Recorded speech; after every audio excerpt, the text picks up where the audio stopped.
करतल ध्वनि से स्वागत हो। बहुत ही सुंदर यात्रा 50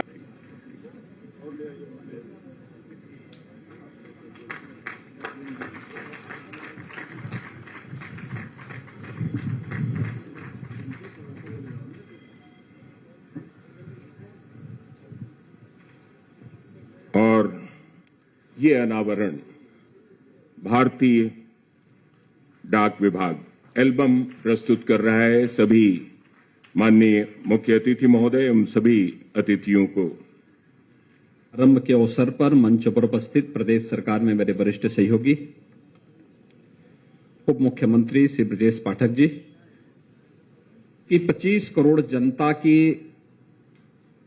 सुगम और आसान यात्रा के लिए विगत 50 वर्षों से जिस यात्रा को आपने प्रारंभ किया है, आज वह अपने साथ होली के पूर्व कुछ नई उपलब्धियों को जोड़ने जा रहा है। मैं इसके लिए पूरे परिवहन विभाग का हृदय से अभिनंदन करता हूं और आप सबके प्रति अपनी बधाई और शुभकामनाएं भी देता हूं। मुझे प्रसन्नता है कि आज स्वर्णिम लोगो भी परिवहन विभाग ने अपना जारी किया है। हम सब जानते हैं कि यह वर्ष देश की आजादी का अमृत महोत्सव का पहला वर्ष है। यह देश आगामी 25 वर्षों की जिन यात्राओं को लेकर के आगे बढ़ने जा रहा है, जिन संकल्पों, जिन जज्बों को लेकर के आगे बढ़ने जा रहा है, उस प्रथम वर्ष में उत्तर प्रदेश परिवहन निगम अपने 50 वर्ष की स्वर्णिम यात्रा को सजोए हुए एक नई शानदार यात्रा के लिए आगे कार्य कर रहा है। परिवहन निगम के कार्यों को मुझे बचपन से देखने, जानने का अवसर प्राप्त होता रहा है,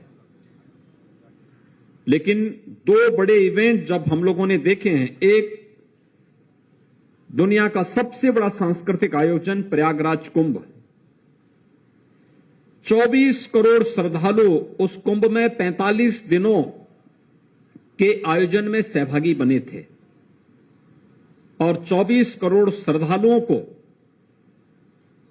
सुगम यात्रा में परिवहन निगम ने उस समय एक अच्छी भूमिका का निर्वहन किया था। उसके लिए हमें परिवहन निगम की बेड़े में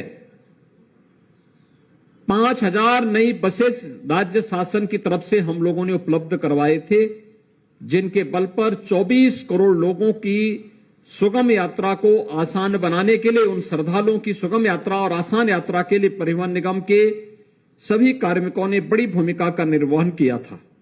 और दूसरा, जब इस सदी की सबसे बड़ी महामारी आई, हम सब जानते हैं ये महामारी पूरी दुनिया को पस्त कर दी थी। 25 मार्च 2020 को जब लॉकडाउन लागू हुआ इस महामारी से बचाव के लिए, तो दिल्ली, पंजाब, महाराष्ट्र और देश के अलग अलग राज्यों से हजारों की संख्या में प्रवासी कामगार और श्रमिक अपने अपने गांव की ओर चल दिए थे। दिल्ली बॉर्डर पर, अन्य सीमावर्ती क्षेत्रों में हजारों की भीड़ लग गई। प्रशासन के हाथ पांव फूल गए। क्या होगा? एक तरफ लॉकडाउन और दूसरी तरफ यानी 25 को लॉकडाउन लगा और 27-28 में दृश्य सड़कों पर मंजर देखने को मिल रहा था।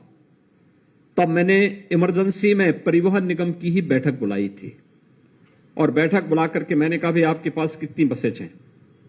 परिवहन निगम ने कहा कि हमारे पास 12 से 14 हजार की बसेज का बेड़ा है, हमें सुविधा मिलेगी, हम तत्काल इस कार्यक्रम को अपने हाथों में ले सकते हैं। मैंने कहा फिर देर मत करो।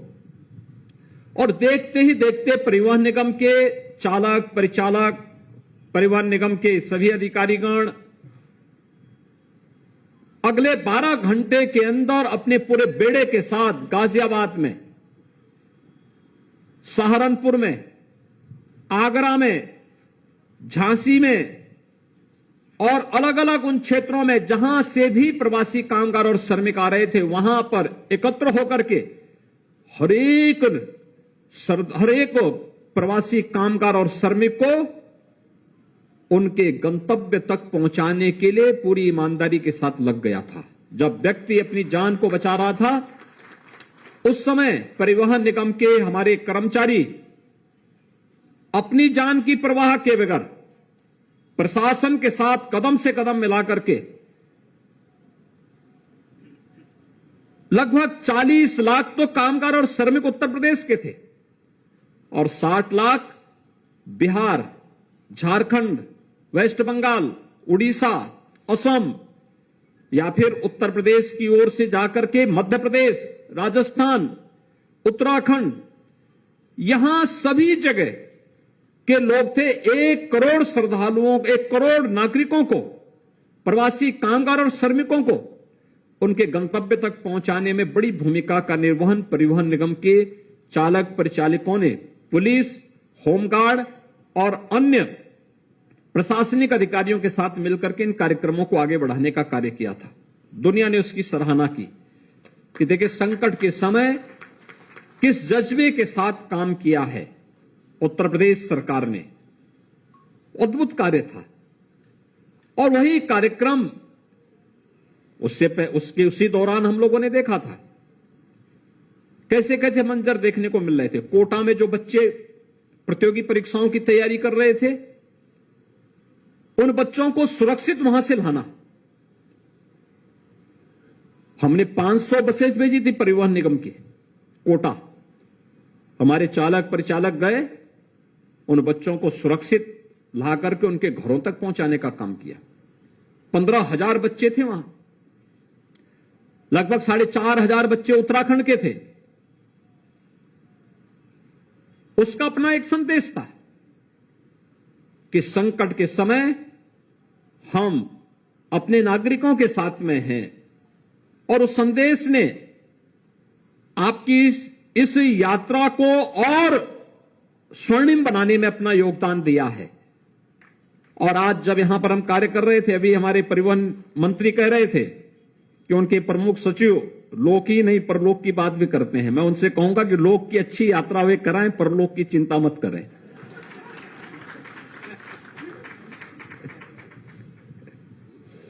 क्योंकि व्यक्ति परिवहन निगम की बसें में लोक की यात्रा के लिए निकलता है। और होली के अवसर पर एक सौगात आप दे रहे हैं। 150 नई बसें आई हैं। पिछली बार हम लोगों ने पैसे की व्यवस्था की थी, परिवहन निगम ने बसें दी और सबसे अच्छी बात की ये बसें परिवहन निगम के ही वर्कशॉप में बन रही है। ये बड़ी बात है, हमें उसकी स्ट्रेंथनिंग करनी चाहिए। पुरानी जो बसें हो चुकी हैं, 10 साल पुरानी बसें अगर हैं, उनको स्क्रैप की तरफ ले जाकर के फिर से नई बसेज को खरीदने के लिए हम लोगों ने इस बार तो बजट में 1000 नई बसेज खरीदने के लिए 400 करोड़ रुपए दिए हैं परिवहन निगम को। और पहली बार इतना पैसा अलग से मिल रहा, कुंभ को छोड़ करके इतना पैसा पहली बार हम लोग दिए हैं। और 100 करोड़ रुपए दिए हैं जो आपके बस अड्डे हैं, उन बस अड्डों को भी एयरपोर्ट की तर्ज पर विकसित करने के लिए अच्छी, कुछ को पीपीपी मोड पर लेके जाइए, कुछ को आपका परिवहन निगम स्वयं ही उसको बनाने की तैयारी करिए।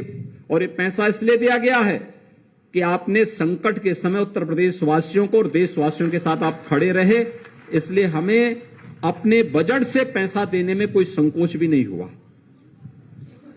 क्योंकि आपदा बता करके नहीं आती है, उसके लिए हमेशा तैयार होना होता है।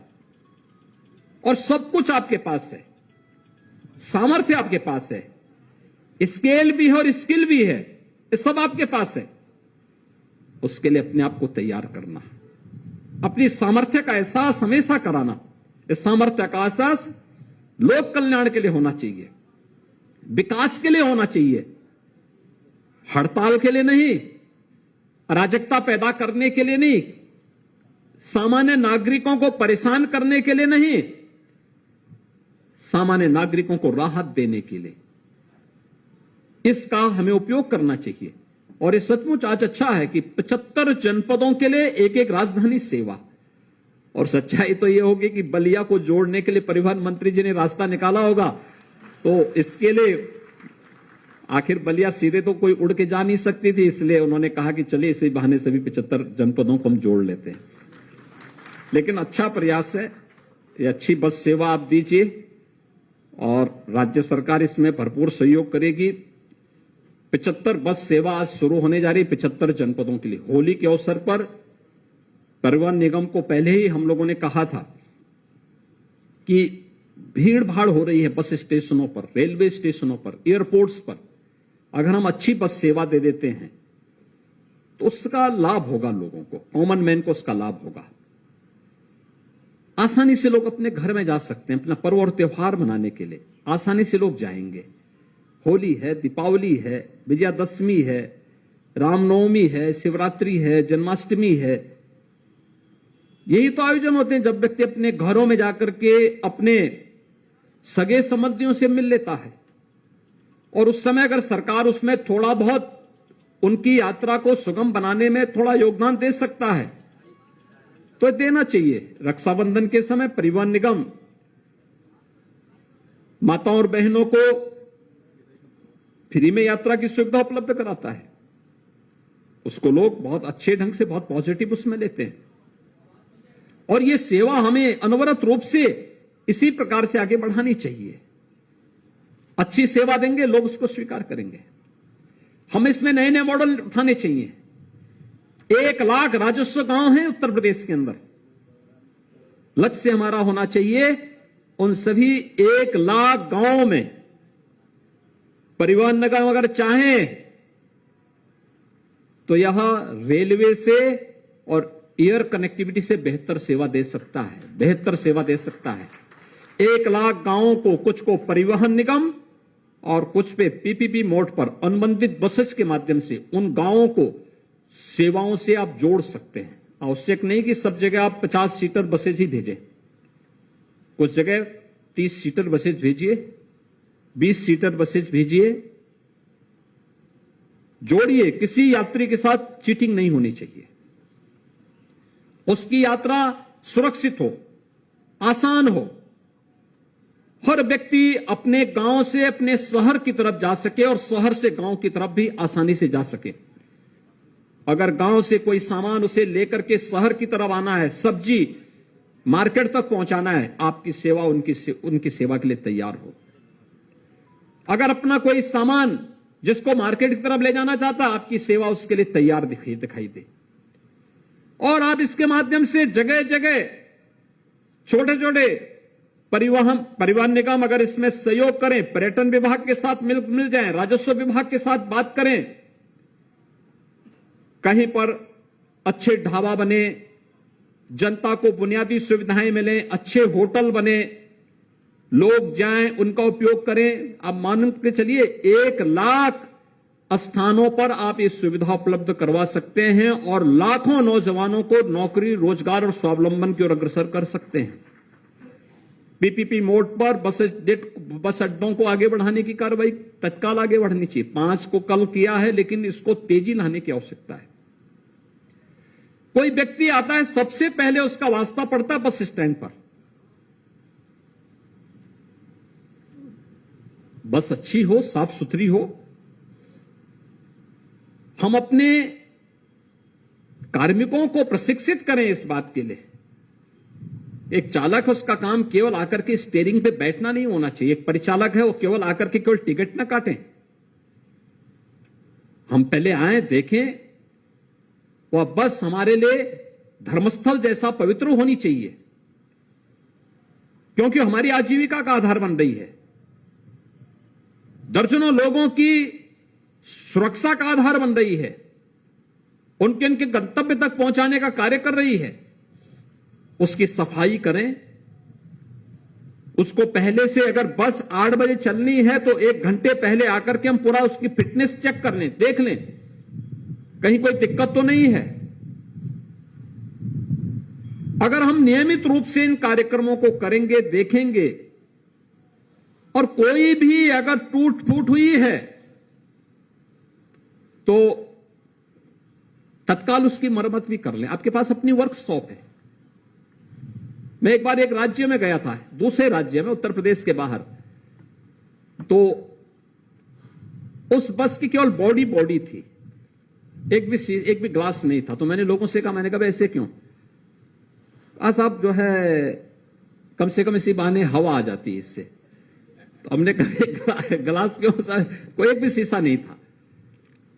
लोगों ने उसको अपना उसका हिस्सा बनाया हुआ है। ठीक नहीं है। देखिए, एक नागरिक की सुरक्षा, अगर कोई गिरी जाए, कोई बच्चा ही नीचे झांकते हुए तेज स्पीड के दौरान नीचे गिर जाए, क्या स्थिति होगी? हमें उसकी सेफ्टी एंड सिक्योरिटी दोनों के ध्यान तो रखना ही पड़ेगा। ऐसे ही चालक परिचालक का मेडिकल फिटनेस, ये नियमित क्रम का हिस्सा बनना चाहिए। इसके लिए उप मुख्यमंत्री पाठक जी हैं, उनके साथ एक एमओयू परिवहन निगम को करना चाहिए और इस बात के लिए विभाग के साथ करना चाहिए कि नियमित रूप से स्वास्थ्य विभाग के हॉस्पिटल्स में या उनके इम्पैनल्ड हॉस्पिटल में उनकी नियमित हेल्थ चेकअप की व्यवस्था हो और उसमें तत्काल उसकी सूचना आपके पास भी हो। जैसे आपने यहां राही ऐप बनाया है बस बुकिंग के लिए, उसको हम ऐसे ही व्यवस्था भी दें कि किस चालक किस परिचालक का मेडिकल फिटनेस ठीक है, जो बस चलाने लायक नहीं। क्योंकि बहुत सारे ऐसे भी होंगे कि जो आंख से दिखाई नहीं दे रहा होगा लेकिन स्टीयरिंग पे बैठे अंदाजे से गाड़ी चलाई जा रही है। अंदाजे से गृहस्थी तो चलाई जा सकती है लेकिन बस नहीं चलाई जा सकती है, क्योंकि वो फिर दूसरी यात्रा प्रमुख सूची वाली यात्रा हो वो पहुंचा ही देगा। तो उस यात्रा से हमें बचना होगा। और मुझे बहुत अच्छा लगा कि आज यहां पर 75 बस सेवा हम शुरू करने जा रहे हैं। बहुत अवसर है आपके पास। स्वर्ण जयंती के अवसर पर डाक टिकट के लिए मैं डाक विभाग को भी हृदय से धन्यवाद देता हूं। अच्छा डाक टिकट उन्होंने यहां पर परिवहन निगम की दिया है और 1 लाख गांवों को परिवहन निगम की बसेज या उनके अनुबंधित बसेज के माध्यम से जोड़ने के लक्ष्य के साथ हमें काम करना होगा। हर जनपद में, हर तहसील स्तर पर, हर ब्लॉक स्तर पर 350 से अधिक तहसीलें हैं, 825 विकासखंड हैं, 762 नगर निकाय हैं यूपी के अंदर। इन सबको बस सेवा के साथ आप जोड़ दीजिए। 1 लाख राजस्व गांव हैं, इनको बस सेवा के साथ जोड़ दीजिए। आप प्रॉफिट की बात कर रहे हैं, आपको प्रॉफिट ही प्रॉफिट नजर आएगा, लेकिन इसके लिए निर्णय लेकर के समयबद्ध कार्यक्रम को हमें आगे बढ़ाना पड़ेगा। और ये बसेज आज जो दिखाई दे रही है, समयबद्ध निर्णय का ही परिणाम है कि परिवहन निगम ने जिन कार्यक्रमों को आगे बढ़ाया, तेजी के साथ उसको एक अंजाम तक पहुंचाने का कार्य करेगी। होली के अवसर पर जनता को इससे सुविधा होगी। मैं इस अवसर पर परिवहन निगम को हृदय से धन्यवाद देता हूं। प्रदेशवासियों को 75 राजधानी बस सेवा प्राप्त होने के लिए हृदय से बधाई देता हूं। आप सबको होली की मंगलमय शुभकामना के साथ मैं विश्वास व्यक्त करूंगा कि हम इस विस्तार को और आगे बढ़ाने का कार्य करेंगे। धन्यवाद। जय हिंद। और संक्षिप्त धन्यवाद के लिए मैं आमंत्रित कर रहा हूं श्री वेंकटेश्वर लूज साहब को, प्रिंसिपल सेक्रेटरी। सभी सम्मानित महानुभाव, आप लोगों ने अभी हमारे माननीय मुख्यमंत्री और हमारे संत शिरोमणि के जो निर्देश हम लोगों ने बड़ी गंभीरतापूर्वक सुने हैं। भले ही बड़े साधारण लगे, हमारे मंत्री जी ने तो कह दिया कि हमारे लिए